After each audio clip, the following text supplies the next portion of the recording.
In the weeks that followed the spectral ritual, a tentative calm descended upon Boiler Stack 9, as if the building itself were momentarily relieved from its eternal torment. Yet, beneath that fragile veneer of peace, the echoes of the past refused to be silenced. Elias and Margaret, now bound by an unspoken covenant to honor every lost soul, found themselves drawn back to the site with an urgency that could not be quelled by the passage of time. Late one autumn evening, when the air was crisp and laden with the scent of damp leaves and impending winter, Elias received a cryptic message. It was a faded postcard sent from a small town on the outskirts of the industrial district, a place where whispers of the old factory's dark history were shared in hushed tones over tea and trembling hands. The postcard bore a single, urgent message: "The legacy is not over. Look to the east." No signature, no further explanation, only the haunting promise of unfinished business. That morning, Elias convened with Margaret at a long-abandoned railway station, its platform empty save for scattered relics of a bygone era. They reviewed their notes, the ledger from the ritual, and the countless testimonies they had gathered. Every thread of evidence wove a tapestry of sorrow and resilience, but now a new thread beckoned them toward an even darker truth. The message, enigmatic as it was, pointed eastward, toward a cluster of derelict warehouses, where the industrial hum of progress had long been replaced by silence and decay.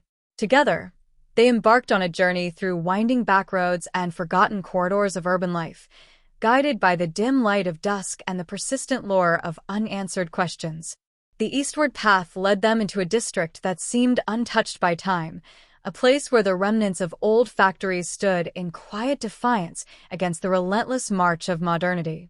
Here, beneath the skeletal remains of smokestacks and weathered brick facades, the air pulsed with a latent energy, as if every stone and shard of glass were imbued with memories of anguish and defiance. In one such warehouse, half swallowed by ivy and rust, Elias discovered an old filing cabinet tucked away in a corner behind a shattered window. Its metal surface was pitted by time, and a single drawer creaked open at his touch, revealing a collection of yellowed documents and faded photographs. Among them was a series of meticulous blueprints and handwritten accounts that recounted not only the operations of Boiler Stack 9, but also its unspoken connections to other industrial sites scattered across the city. The documents detailed covert meetings between powerful industrialists, figures whose faces were obscured by shadows in the photographs, and hinted at a network of rituals, a web of pacts forged in the dark, all aimed at harnessing the despair of the working class for a mysterious, occult purpose. Margaret's eyes narrowed as she studied the documents, her mind piecing together the fragments of an intricate conspiracy. "This isn't just about one stack or one ritual," she whispered, her voice trembling with a mixture of excitement and dread. They were building a system, a macabre economy of souls. Each factory, each warehouse, was a node in a network designed to siphon off human suffering and transform it into a currency of power. Her words resonated with Elias as he recalled the ledger's entries and the desperate incantations that had once echoed through Boiler Stack 9. The revelation was as profound as it was terrifying. The Industrial Revolution's dark underbelly was not confined to one haunted site, but was a sprawling, sinister enterprise that had ensnared countless lives. The discovery compelled them to extend their investigation, venturing into abandoned offices, forgotten archives, and even old family homes where whispered legends of loss and betrayal still lingered. Everywhere they went, the same story emerged, a narrative of exploitation and occult ambition that had left deep scars on a community desperate for justice. As they gathered testimonies from aging residents, each account added a new layer to the grim mosaic. A former worker recalled nights filled with eerie chants and the acrid tang of burning oil. An elderly widow spoke of spectral figures that roamed the factory floors, their faces etched with the agony of unfulfilled promises. Each story was a mournful echo of a history that refused to be erased. One foggy evening, while poring over records in a dusty municipal archive, Margaret uncovered a diary belonging to a mid-level foreman whose name had been suppressed in the official records. His entries painted a harrowing portrait of clandestine rituals performed beneath the clamor of machinery, a series of ceremonies that bound the souls of laborers to the very infrastructure they toiled within. The foreman described a final, desperate attempt to break free from the cycle of despair, an act of rebellion that had been met with brutal retribution. His words carried the weight of a man who had witnessed unspeakable horrors, and in the margins he scrawled a single, haunting phrase: "The East holds the answer, but at a terrible cost." That phrase, repeated in the faded script of another forgotten account, lent new urgency to their quest. Elias and Margaret realized that the eastward trail was not merely a geographic marker, it was a symbolic passage toward the heart of the conspiracy. With a renewed sense of determination, they set out toward the designated region, their journey fraught with both physical and emotional peril. The winding roads led them through abandoned suburbs and decaying industrial landscapes, each mile deepening the impression that the past was converging with the present. Upon reaching a derelict factory complex on the outskirts of the district, the duo was struck by an overwhelming sense of déjà vu. The massive structure, its once proud facade now marred by time and neglect, exuded an aura of forbidden secrets. As they explored its cavernous halls, Elias noticed that many of the symbols they had encountered before, those cryptic markings from Boiler Stack 9, were etched into the very walls. It was as if the complex were a shrine to a dark, pervasive force, a sanctuary where the energy of human suffering had been meticulously harvested and stored. In one cavernous room, amidst shattered glass and splintered remnants of machinery, they discovered a mural painted in hues of charcoal and crimson. The image was both mesmerizing and disturbing, a sprawling tapestry depicting spectral figures entwined with industrial motifs, their eyes filled with anguish and defiance. At the center of the mural, a solitary figure stood, arms outstretched as if to embrace or perhaps to curse. The foreman's diary had mentioned this figure, a personification of the collective grief and rebellion of the laborers, a guardian or perhaps a demon conjured by their shared despair. Its identity remained shrouded in myth, a symbol of both hope and damnation. As dusk fell and the complex was swallowed by creeping shadows, the building's hidden energies seemed to stir once more. Elias felt an inexplicable pull toward a narrow staircase leading down to a sub-basement he had almost overlooked. With Margaret at his side, he descended into the depths, where the temperature dropped sharply and the air grew heavy with the scent of damp earth and rust. The narrow corridor was illuminated only by the weak beam of their flashlights, which revealed ancient, crumbling walls covered in cryptic inscriptions and eerie, abstract designs. Each step echoed in the silence, resonating with the heartbeat of a long-forgotten ritual. At the bottom of the stairs, they encountered a vast chamber, its ceiling lost in darkness and its floor strewn with relics of industrial life, broken tools, faded uniforms, and remnants of personal belongings that told stories of lives cut short. Dominating the center of the room was a massive, circular sigil, painstakingly etched into the concrete. Unlike the hurried markings of previous rituals, this sigil was precise and deliberate, its lines imbued with a luminous quality that pulsed softly in the gloom. Elias knelt before it, feeling the raw intensity of the energy that radiated from its depths. He could almost hear the collective heartbeat of those who had suffered within these walls, a pulse that beat in time with the mournful cadence of the past. Margaret's voice, low and resolute, broke the silence as she began to interpret the sigil's intricate design. "This is a seal, a final safeguard meant to contain the essence of all that was taken from these people. But if the seal is broken, if the balance is disturbed, the energy could be unleashed in ways we can't imagine." Her words hung in the air, heavy with foreboding. Elias knew that the documents they had uncovered pointed to a deliberate plan, a network of sites, each serving as a repository for human despair, meticulously engineered to fuel a hidden agenda of power and control. In that subterranean chamber, as the sound of their own breathing mingled with the distant hum of the industrial complex above, Elias felt a sudden shift, a tremor that rippled through the floor and sent a cascade of dust into the air. The sigil's gentle glow flickered violently, and for a brief, heart-stopping moment, the chamber was bathed in an otherworldly light. Shadows coalesced into forms that danced at the periphery of their vision, and the whispers of long-forgotten voices filled the silence. It was as if the building itself were awakening, its ancient secrets stirring in response to their presence. The tremor subsided as abruptly as it had begun, leaving behind an oppressive stillness that was both terrifying and mesmerizing. Elias and Margaret exchanged glances. Each knew that they were on the precipice of a revelation that could shatter the boundaries between the known and the unknown. In that charged silence, they realized that the legacy of Boiler Stack 9 and its sister sites was not simply a historical anomaly. It was an active, pulsing force that continued to shape lives in ways both subtle and profound. With the weight of that knowledge pressing upon them, they gathered the documents, photographs, and relics they had found, determined to piece together the full scope of the conspiracy. The journey ahead would require more than just uncovering forgotten records.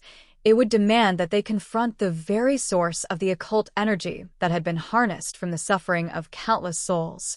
The Eastern Trail, it seemed, led to a nexus where the forces of human ambition and supernatural dread converged, a place where the sins of the past were etched into the fabric of the present. As night deepened outside the ruined complex, Elias and Margaret emerged from the subterranean chamber with a profound sense of both urgency and melancholy. They had glimpsed a fraction of the vast machinery of despair, a network spanning abandoned factories, hidden warehouses, and secret sites, all designed to siphon the energy of human misery. In the coming days, they resolved, they would follow every lead, interview every remaining witness, and trace the intricate web that bound these sites together. In the quiet moments that followed their return to the relative safety of their temporary lodgings, the duo pored over their notes and evidence. The magnitude of what they had discovered began to sink in. The dark legacy of the industrial age was not just a series of isolated tragedies, but a calculated, occult enterprise that had preyed on the vulnerable for profit and power. Their work now transcended a simple quest for truth. It became a battle to reclaim dignity and to shine a light on the sins that had long festered in the shadows of progress. As the first light of dawn crept through the curtains, Elias found himself reflecting on the journey that had led him from the haunted corridors of Boiler Stack 9 to this sprawling, hidden network of despair. Every spectral whisper, every faded ledger entry, and every anguished testimony was a reminder that history was not static, but an ever-evolving narrative, one that demanded acknowledgement and remembrance. And though the path ahead was fraught with peril and uncertainty, he knew that the truth, however painful, must be brought into the light. Margaret's steady presence was a constant source of strength, her determination bolstered by the stories of those who had suffered. Together, they vowed that the legacy of exploitation and occult ambition would no longer be hidden behind the veneer of progress. Their next steps would involve rallying those who still remembered, gathering support from communities scarred by the industrial age's ruthless legacy, and ultimately exposing the dark machinery that had thrived on human despair. In that quiet morning glow, as the city stirred to life outside, Elias and Margaret prepared to continue their quest. The Eastern Trail, with all its secrets and specters, beckoned them onward, a challenge that would test the limits of their courage and resolve. And as they stepped out into a new day, the distant echoes of suffering mingled with the promise of redemption, urging them forward into a future where every whispered secret would be given voice, and every shadow of the past would finally find its rest. Thus, with hearts heavy yet resolute, they embarked on the next phase of their journey, a pursuit not only to unravel the occult network behind the industrial tragedies, but to ensure that the souls sacrificed in the name of progress would be remembered, honored, and ultimately freed from the chains of an unyielding legacy. In the interplay of light and shadow, where the scars of history met the hope of tomorrow, Elias and Margaret pressed onward, determined to let the truth shine through even the darkest corners of human ambition.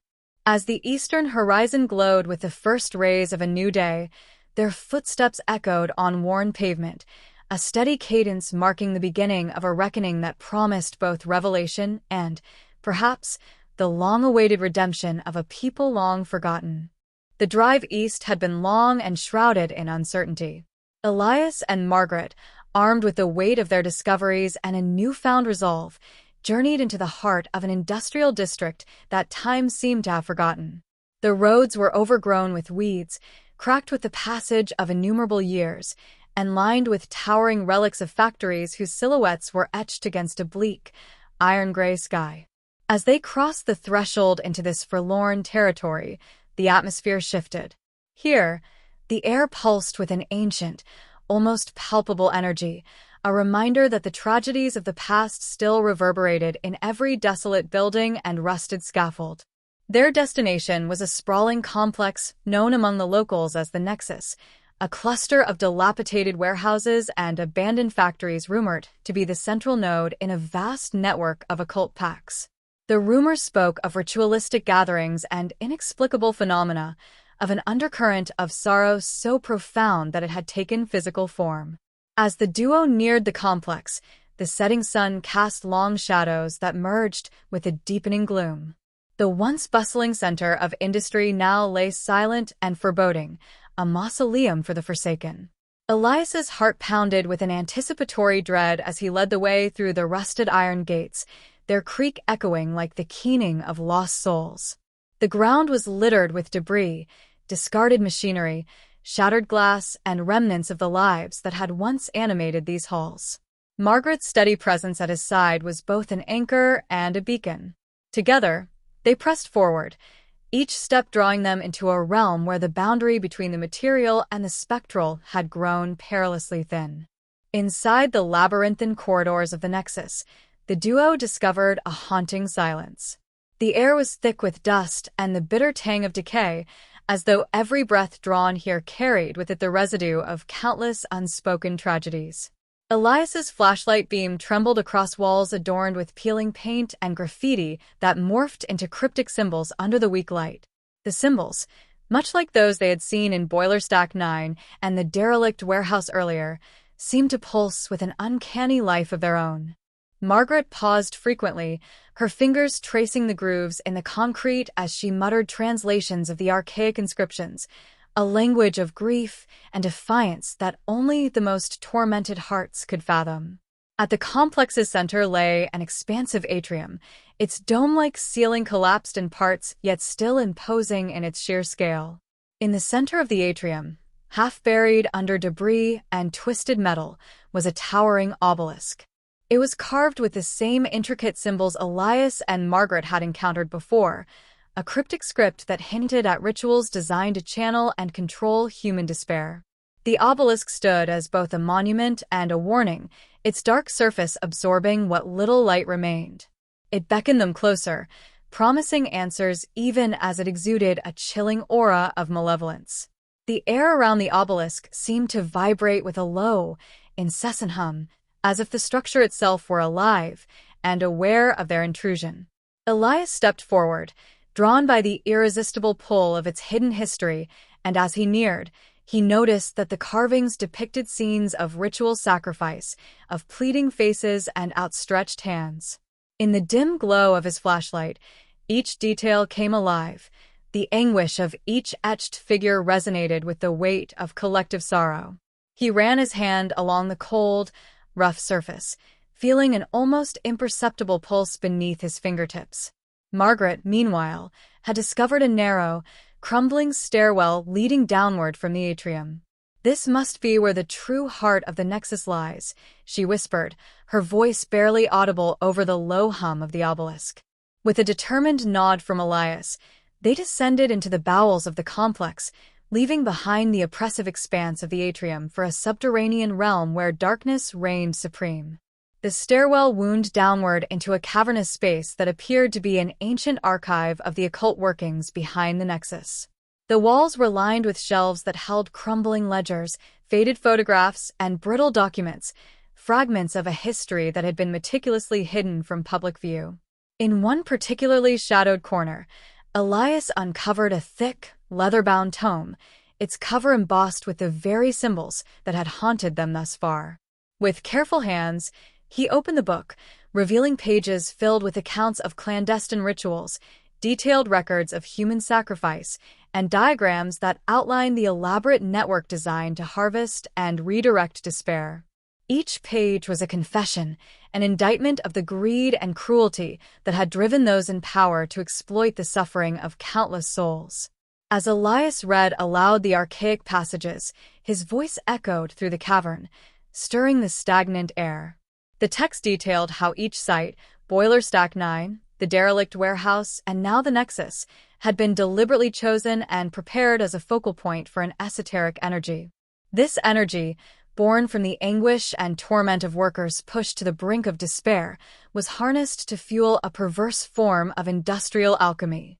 It was a dark currency, traded in secret meetings and sealed by blood and ritual. The realization was staggering.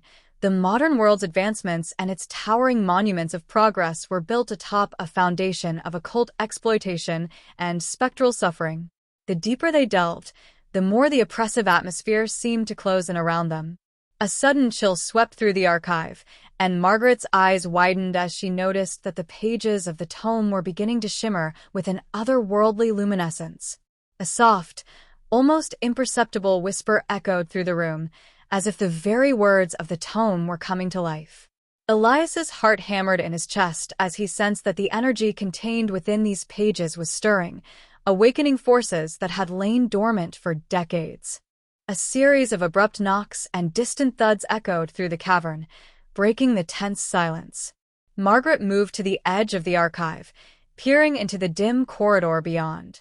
"We're not alone," she murmured, her voice betraying a hint of both apprehension and resolve. Elias closed the tome with care, tucking it under his arm as they moved deeper into the passage.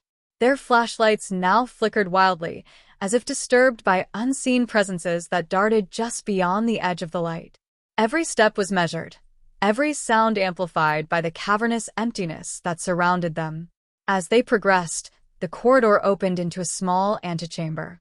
Here, the walls were adorned with more elaborate depictions of ritualistic ceremonies, a frenzied dance of shadows and light captured in faded murals.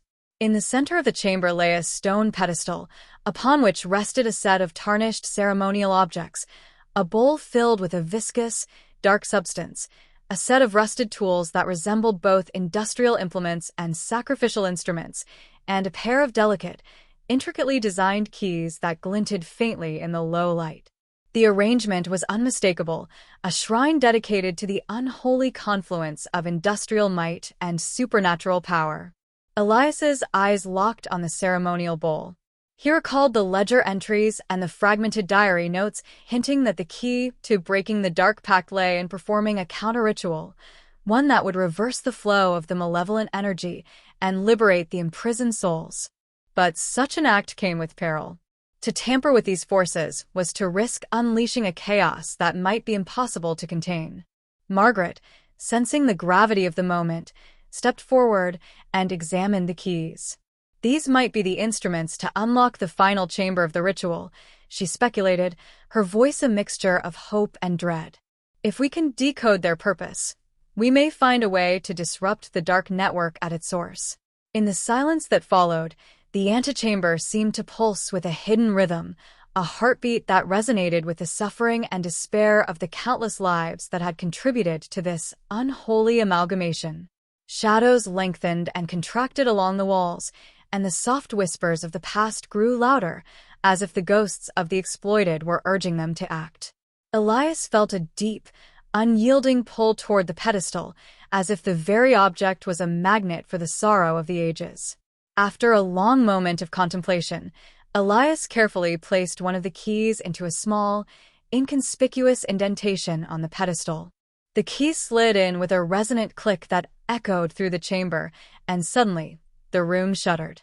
The lights of their flashlights sputtered and danced, and for an instant, the entire antechamber was bathed in a pale, unearthly glow. The ceremonial objects vibrated with renewed energy, and the whispers crescendoed into a unified murmur, a plea for release and redemption. Margaret reached for Elias's arm, her eyes reflecting both determination and a sorrow that ran as deep as the well of despair before them. "This is our turning point," she whispered. "We have the chance to not only uncover the full extent of their atrocity, but to undo it. But we must be careful. The balance is fragile, and one wrong move could tip us into darkness beyond repair." Together, they made their way toward a heavy, iron door at the far end of the antechamber, a door that appeared to be the threshold to the final sanctum of the Nexus. The door was adorned with similar arcane symbols, and a thick layer of rust testified to its long, unyielding isolation. With a deep breath, Elias pushed the door open, revealing a vast, circular chamber that was both awe-inspiring and deeply unsettling. At the center of the circular chamber was a colossal mural, a panoramic depiction of the industrial era interwoven with spectral forms. The mural seemed to capture the entire tragic narrative of exploitation, loss, and occult transgression. Faces emerged from the painted scenes, the anguish of factory workers, the cold eyes of overseers, and the sorrowful visages of those claimed by the ritual. Amidst the chaos, one figure dominated the scene, a towering, robed silhouette with arms outstretched in a silent benediction, or perhaps a final curse. Its gaze, though painted, radiated an intensity that made the air tremble with its potency. In the center of the mural's composition, directly beneath the spectral figure's outstretched hands, lay a shallow, circular basin carved into the stone floor. The basin, filled with water that shimmered with an uncanny luminescence, was bordered by grooves that echoed the design of the obelisk and the sigils Elias had seen before. Margaret knelt beside the basin and carefully traced the patterns with trembling fingers. "This must be the focal point," she murmured. "The culmination of the dark ritual, and perhaps the only means to reverse it." Elias, still reeling from the energy of the chamber, understood that they were at the precipice of an irreversible choice. The basin was a repository of power, a wellspring drawn from the endless sorrow of the past, now ready to be either sealed forever or redirected toward redemption. The spectral whispers that had accompanied them throughout their journey now seemed to converge on this singular moment, their voices interlacing into a chorus that transcended time and pain. For a long, silent moment, Elias and Margaret exchanged a look that carried the weight of all the lives that had been lost, the sorrow that had accumulated in these forsaken places, and the possibility of a future free from the clutches of occult exploitation. With a steadying breath, Elias stepped forward and dipped one hand into the cool, luminous water. Immediately, a surge of energy coursed through him, a raw, primal force that threatened to overwhelm his senses. The water's glow intensified, rippling outward like the awakening of a long-dormant heartbeat. Margaret, her eyes glistening with unshed tears, joined him at the basin. Together, they began a slow, deliberate incantation, an invocation crafted from the fragmented knowledge gleaned from diaries, ledgers, and whispered lore. Their voices merged in the vast chamber, a soft yet determined chant that wove together the sorrow of the past with the hope of liberation. As the words reverberated off the ancient walls, the mural above seemed to shift and undulate, as if the painted figures were coming to life in response to the invocation. The luminous water in the basin began to churn, its surface breaking into shimmering patterns that mimicked the sigils carved into the stone. The spectral whispers rose to a crescendo, a chaotic symphony of voices that now bore the unmistakable note of both anguish and eventual release. In that transcendent moment, Elias and Margaret felt the full weight of the dark legacy that had fueled this unholy enterprise. Yet, in the midst of the swirling energies, there emerged a delicate thread of hope, a promise that the cycle of exploitation could finally be broken if the balance was restored. The chamber pulsed with a silent energy as the incantation reached its apex, the final words echoing like a benediction over the years of hidden torment. A surge of power radiated from the basin, spreading outward to every corner of the circular chamber. The mural's spectral figures seemed to pause in their eternal lament, and for a heartbeat, time itself appeared to hold its breath. Then, with a burst of radiant energy, The basin's glow exploded in a shower of light that cascaded over the walls, the obelisk outside, and every haunted corner of the nexus. When the light faded, a profound silence settled over the chamber. The water in the basin lay still once more, its surface calm and reflective, as though the storm of anguish had been quieted. Elias and Margaret stood in the center of that transformative moment, hearts pounding with both relief and the lingering awareness of what had been set in motion. The oppressive weight of decades of sorrow had shifted, replaced by the tentative promise of redemption, a promise that every whispered secret, every spectral lament, might finally be laid to rest. In the days that followed, as the echoes of that final incantation rippled outward into the city and beyond, the network of occult pacts began to unravel. The sites that had once pulsed with an insidious energy showed signs of a slow but steady transformation, a liberation of the souls trapped in the machinery of human despair. Elias and Margaret, forever changed by their journey, continued to document and share their discoveries, determined that the truth of these dark chapters would serve as both a warning and a call to remembrance. Their footsteps led them back along the deserted roads, past the abandoned factories and silent warehouses, where every creaking beam and rusted hinge now whispered a softer tale, a story of reparation and the long road to healing. The legacy of the Nexus, once a repository of industrial cruelty and occult ambition, had begun its own process of quiet transformation, as if the very earth beneath it was finally exhaling a long-held sigh of relief. In the cool light of a new dawn, Elias and Margaret paused at the edge of a reclaimed industrial park, a place now dedicated to commemorating the lives lost and the truths uncovered. A modest plaque stood as a testament to those who had suffered in silence, a promise that their stories would no longer fade into obscurity. The phantom whispers of Boiler Stack 9, the dark rituals of the Nexus, and the entire tapestry of exploitation and occult power would forever serve as a reminder that in the interplay of light and shadow, even the deepest scars could find the seeds of redemption. Thus, as they stepped forward into the brightening day, the echoes of their incantation mingled with the sound of life returning to the city. Their journey had unveiled the unimaginable horrors of a hidden past, but it had also ignited a spark, a hope that the darkness, once faced and understood, could yield to the transformative power of truth and remembrance. And in that hope, the legacy of the sacrifice would live on, not as a burden of despair, but as a guiding light toward a future where every whispered secret would finally be given peace.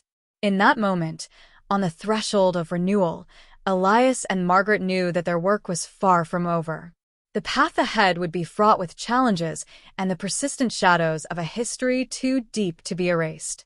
Yet, buoyed by the knowledge that even the most malignant darkness could be softened by the light of human compassion and truth, they stepped forward with hearts emboldened by the promise of redemption, a promise to ensure that the horrors of the past would be transformed into a legacy of hope for generations to come.